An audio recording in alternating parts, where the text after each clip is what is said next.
آپ کو قتل نہ کرو۔ اب انفسکم میں بڑا وسیع مضمون ہے کہ کسی مسلمان کو قتل نہ کرو، اس لیے کہ ہر مسلمان دوسرے مسلمان کا ایک حصہ ہی ہوتا ہے، اور مومن کا بھائی ہے، شریعت نے اس کو بھائی قرار دیا ہے، تو گویا کہ اس کو مارنا اپنے آپ کو ہلاک کرنا ہے۔ اسی طریقے سے خودکشی کرنا بھی اسی آیت کے تحت آئے گا کہ ممنوع ہے، اور یہ بھی اپنے آپ کو ہلاک کرنا ہے۔ اور اسی طرح نفسانی خواہشات پر اس انداز سے عمل کرنا کہ وہ نفسانی خواہشات ہمیں اخروی بربادی کی طرف لے جائیں، یہ بھی ممنوع ہوتا ہے۔ لہذا اللہ تعالیٰ نے منع فرمایا کہ اپنی جانیں قتل نہ کرو۔ تو اس میں دو باتیں بہت زیادہ اہم ہیں، ایک خودکشی کا معاملہ کہ اس کو اللہ تعالیٰ نے سختی کے ساتھ منع فرمایا۔ بعض لوگ یہ سمجھتے ہیں کہ خودکشی کرنے کی بنا پر انسان مصیبتوں سے نجات پا جاتا ہے۔ اخبارات میں بھی خودکشی کے بارے میں اسی قسم کی خبریں اس طرح لکھ دی جاتی ہیں کہ جس سے بعض اوقات خودکشی کی ترغیب حاصل ہوتی ہے،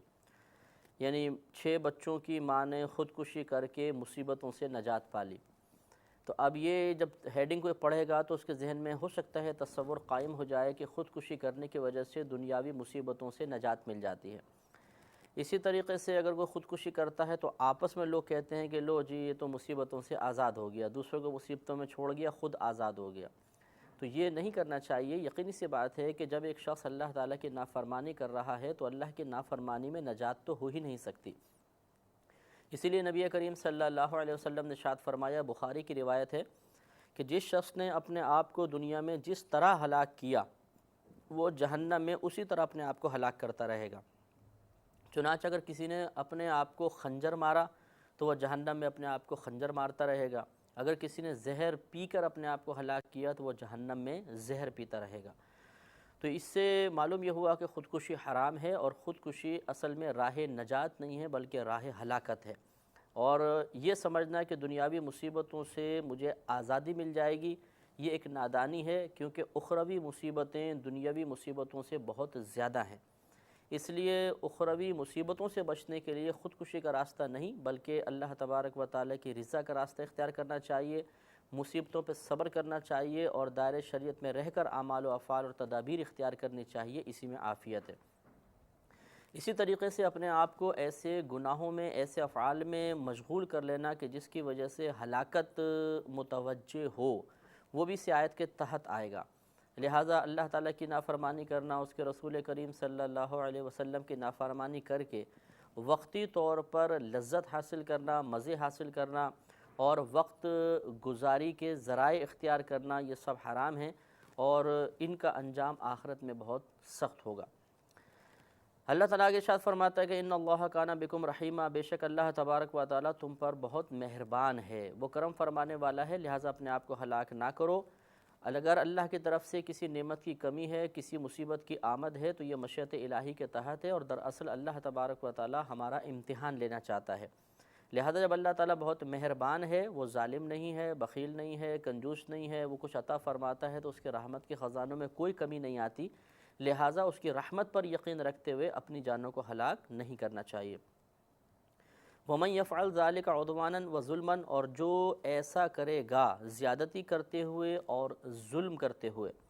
یعنی مال کسی کا کھا لینا یا اپنے آپ کو ہلاک کرنا، اس طرح کا کوئی کرے گا تو فَسَوْفَ نُصْلِهِ نَارًا، تو ان قریب ہم اسے آگ میں داخل کریں گے، وَكَانَ ذَلِكَ عَلَى اللَّهِ يَسِيرًا، اور یہ اللہ تبارک و تعالیٰ پر بہت ہی آسان ہے، اس میں کوئی اللہ کے لیے مشکل مسئلہ نہیں ہے۔ لہٰذا دیکھیں یہ قید جو لگائی کہ وَمَن يَفْعَلْ ذَلِكَ عُدْوَانًا وَظُلْمًا، اور جو ایسا کرے گا زیادتی کرتے ہوئے اور ظلم کرتے ہوئے، اس کا مطلب یہ ہوا کہ اپنے آپ کو یعنی کسی کو اگر ہلاک کیا اور وہ ضرورت شرعیہ کے تحت ہے، جیسے رجم کرنا کسی کو، یا مطلب اسی طریقے سے جیسے جنگ وغیرہ کے اندر کو سامنے مسلمان آ گیا اسے مار دیا، تو یہ اس سے خارج ہے، کیونکہ یہ ظلماً اور عدواناً نہیں ہے۔ اسی طریقے سے تجارت کا معاملہ بیان کر دیا کہ اس میں جو ہم مال لے رہے ہیں یا کرائے پہ کوئی شے دی، اس سے کرایہ وصول ہوا، تو یہ بھی سب چونکہ اللہ کی رضا کی خاطر ہے، ظلماً عدواناً نہیں ہے، تو اس سے خارج ہوگا۔ اور جو مطلب ظلماً یا عدواناً، جیسے خودکشی بھی اس میں داخل ہے، دوسرے کو بیجا ہلاک کرنا بھی، ناحق ہلاک کرنا بھی داخل ہے، اس کے لیے وعید بیان فرما دی کہ فَسَوْفَ نُصْلِهِ نَارًا، عنقریب ہم اسے آگ میں داخل کریں گے۔ اس سے معلوم یہ ہوا کہ خودکشی کرنے والا جہنم میں جائے گا، بشرطے کہ اس کے لیے اسے توبہ کی توفیق نہ مل سکی، اور وہ اسی طرح گناہ سمیت اللہ کی بارگاہ میں پہنچ گیا، یا پھر اس کے جو زندہ رشتہ دار تھے انہوں نے اس کے لیے ایصال ثواب وغیرہ کیا اور اس کی بنا پر بھی اس کی نجات نہ ہو سکی۔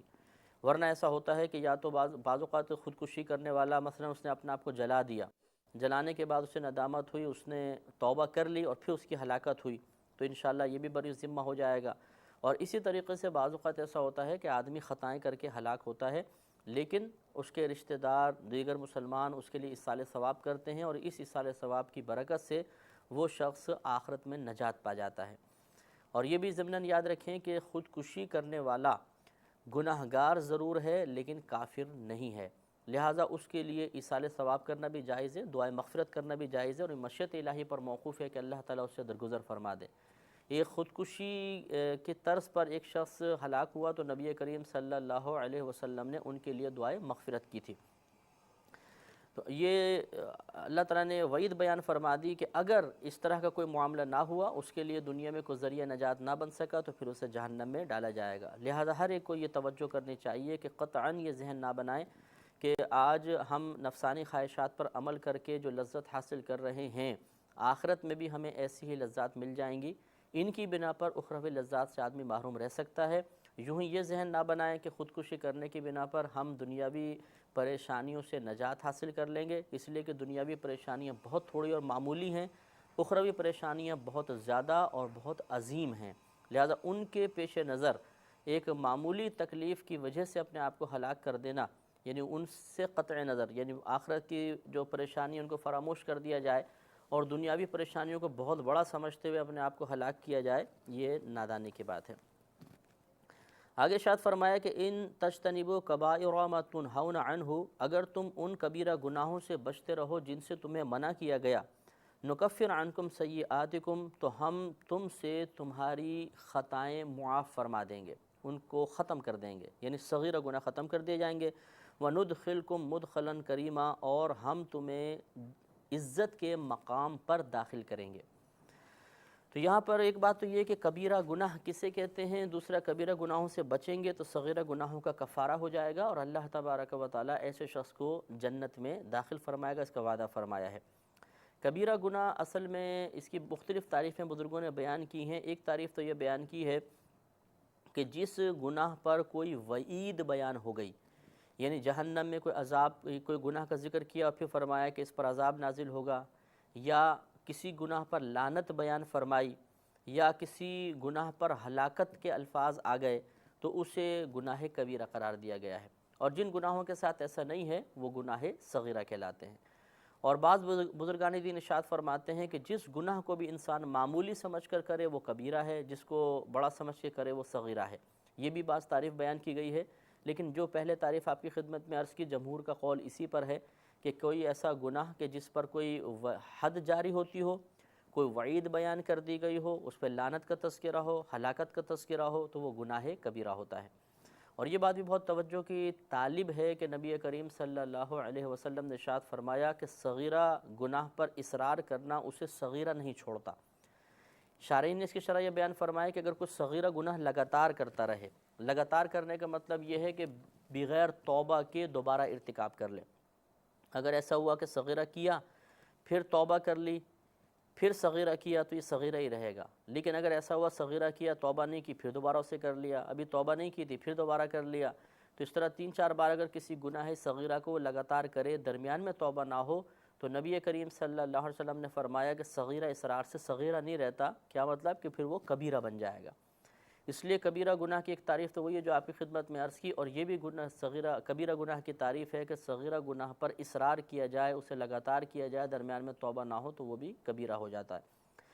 تو یہ اللہ نے ارشاد فرمایا کہ اگر تم کبیرہ گناہوں سے بچتے رہو، تو اس کا مطلب یہ ہے کہ ہر اس گناہ کو چھوڑتے رہو، اس سے اجتناب کرتے رہو کہ جس پر کوئی وعید بیان ہو، یا جس پر حد جاری ہوتی ہو، لعنت بیان کی گئی، ہلاکت کی وعید ہو۔ اور اسی طرح صغیرہ گناہ کبھی لگاتار نہ کرو، بلکہ اگر خدا نخواستہ بتقاضائے بشریت ہو بھی جائے تو فوراً توبہ کر لو، تو اس کا انعام یہ ملے گا کہ اللہ تبارک و تعالیٰ تمہارے بقیہ اگر صغیرہ گناہ باقی ہوں گے نام اعمال میں، تو ان سب کو معاف فرما دے گا اور تمہیں جنت میں داخلہ عطا فرمائے گا۔ اس سے معلوم یہ ہوا کہ نیکیوں کا ارتکاب اپنے مقام پر باعث فضیلت اور باعث کمال ہے، لیکن گناہوں سے بچنا یہ بھی بہت بڑا کمال ہے اور اللہ تبارک و تعالیٰ کی پسندیدگی والا عمل ہے۔ آج ہماری عوام نے یہی معاملہ کیا کہ ہم گناہوں سے بچنے کے بارے میں مکمل شعور حاصل نہیں کرنا چاہتے، یا اس کے لیے پختہ ذہنی ہم پیدا نہیں کرتے ہیں۔ نیک اعمال کچھ ضرور کرتے ہیں، نماز پڑھ لی، روزہ رکھ لیا، حج کیا، زکوٰۃ ادا کر دی، لیکن گناہوں سے مکمل طور پہ اجتناب کرنے کا ذہن نہیں بناتے ہیں۔ بلکہ بعض اوقات تو شیطان ہمارا یہ ذہن بنا دیتا ہے کہ اگر تھوڑے بہت گناہ ہو بھی جائیں تو کوئی بات نہیں، ہم نمازیں بھی تو پڑھ رہے ہیں، ہم روزے بھی رکھتے ہیں،